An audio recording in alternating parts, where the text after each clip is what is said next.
You are Kuros, the Night Warrior, hero of the Books of Excalibur. Your journey begins deep within the woods of Elrond, where even the wind obeys the supreme wizard Malkil, a wizard so great, Merlin calls him teacher. But Malkil has strayed from the path, and is now part of the dark side. Buried within the catacombs and dungeons of Elrond lies the key to your quest. The powers of levitation, the cloak of darkness, and the mysterious potions only Kuros can drink will be revealed to you. In caverns of fire, through demons that fly and crawl, against the soldiers of the undead you must continue. No sorcery can prevail, for you are the only knight with the strength to wield the bright sword. The prisoner of the wizard awaits. She calls to you from the castle Ironspire, but the wizard is watching you, warrior. And this tale has just begun. And this is Wizards and Warriors, folks, from Rare and Acclaim, released in 1987. We have finally hit the last of the Wizards and Warriors games, and it is my favorite. Let's talk about this for a bit. Platforming game developed by Rare for the NES. It was published by Acclaim and released in North America in 1987 and in Europe in 1990. It was also released in Japan by Jailco under the title Densetsu no Kishi Elrond. In the game, we control Kuros, the Night Warrior of the Books of Excalibur, as he sets out in the kingdom of Elrond to defeat the evil wizard Malkil, who holds the princess captive in Castle Ironspire, located deep within Elrond's forests. During the game, we make our way through forests, tunnels, and caves, battling hordes of enemies and collecting treasures, magical items, and additional weaponry to get past obstacles and hazards that lie in their path. This was Rare's second game for the NES after Slalom. Quite a bit different from Slalom, if, you think about it. Wizards and Warriors was featured in early video gaming magazines such as Nintendo Fun Club News, Nintendo Power, and Video Games and Computer Entertainment in 1988 and 1989. The main characters, Kuros and Malkil, would make appearances in the animated series The Power Team, part of the TV video gaming show Video Power, and Captain M the Game Master. The game would also be novelized for the Worlds of Power series of NES game adaptations created by Seth Godin. I actually remember reading that one. There was a Wizards and Warriors book, a Castlevania 2 book, and I think a Metal Gear one as well. I'd have to look that up. They weren't bad. It was like second grade. Anyway, it received general praise for its graphics, sound, difficulty, and arcade-style gameplay. Criticism include the presence of unlimited continues, which allow players to restart the game right where they previously left off while retaining all items that were collected before. Retro Gamer called Wizards and Warriors a unique experience for NES gamers in 1987, and technically well ahead of other games for the console at the time. The game spawned 3 sequels: Iron Sword, Wizards and Warriors 2, that was the one with Fabio on the cover, Wizards and Warriors 3, Kuros, Visions of Power, the not very good one, but still well-liked, I guess, and Wizards and Warriors X, The Fortress of Fear, which I have not played and is on the Game Boy. Might have to add that one and do this whole series because I like the game so much. We, as Kuros, are pitted against the evil wizard Malkil. He was once considered one of the greatest wizards in the land. However, the aging Malkil has gone mad and started using his magic for evil. As a result, Malkil has captured the princess and holds her prisoner in Castle Ironspire. We've heard all this before. The game's protagonist, Kuros, is summoned to venture through the forests of Elrond and are armed with the legendary Bright Sword. A sword that is powerful enough to beat demons, insects, undead, and other creatures that have fallen under Malkil's spell.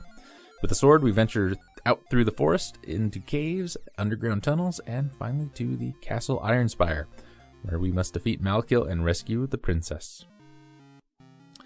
This is a platformer, as we've talked about. Starting in Elrond Forest, we must explore the trees, both on top, bottom, and inside, to find items to make it into the caves and tunnels.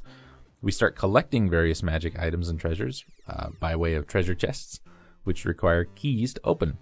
Keys are color-coded, as are chests and doors.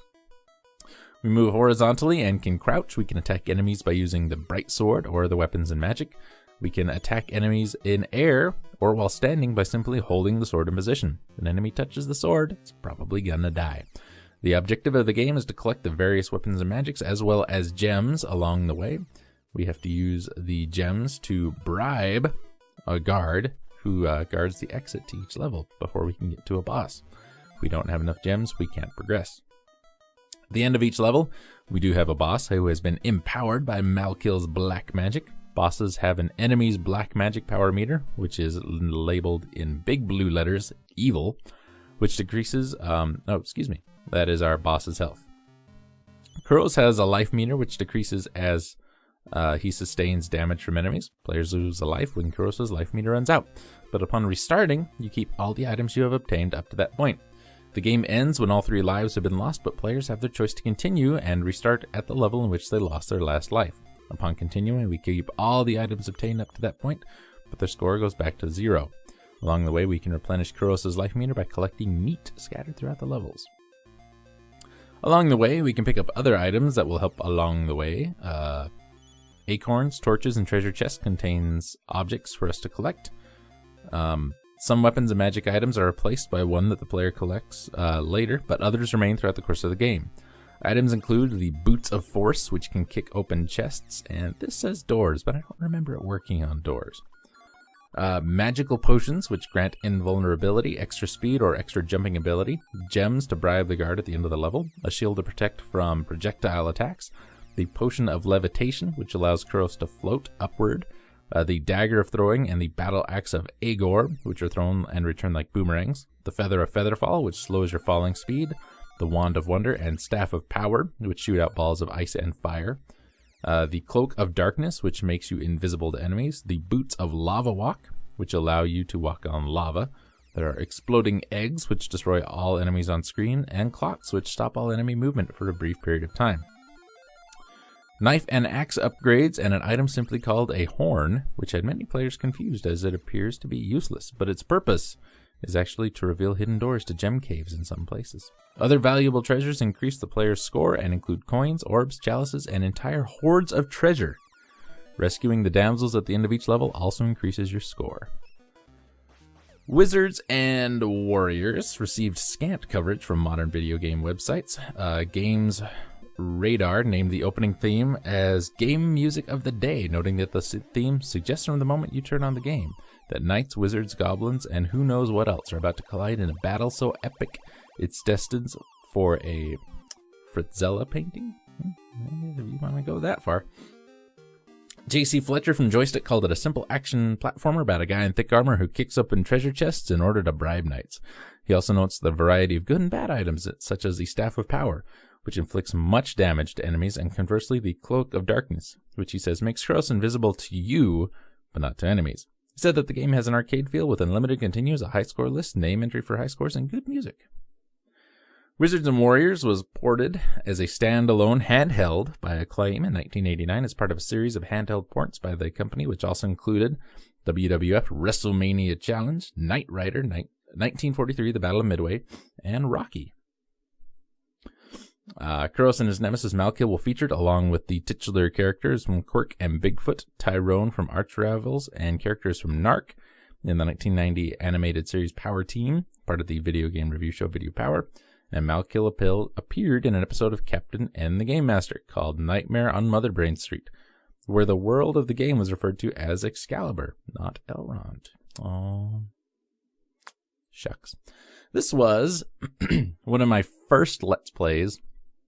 Probably did this one within the first 3 or 4 months of Let's Playing.